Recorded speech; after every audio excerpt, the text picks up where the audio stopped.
Hola y bienvenidos a Módulo 7. So this module is a little bit different because we have no homework packet. And the main thing you're going to be doing this week and next week is working on the field specific project. But we have some readings. It's not from the book, but we have a list of specialty areas like cardiologists, pulmonologists. That's going to be the main thing for this week, as well as some articles with some facts and things like that. So for the quiz, you will need to know the specialties and some basic information from the articles. So make sure you read those. We also have listening, you'll hear someone reading the different specialties. You'll need that for the speaking assignment, because on the speaking assignment, you're going to say the different specialties.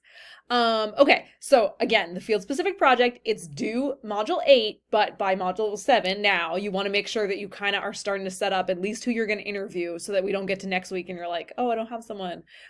So yes, reach out to whoever you need to reach out to do that interview. Remember, you're interviewing someone in English who speaks English about how they deal with it when they get a patient that doesn't speak English. Okay.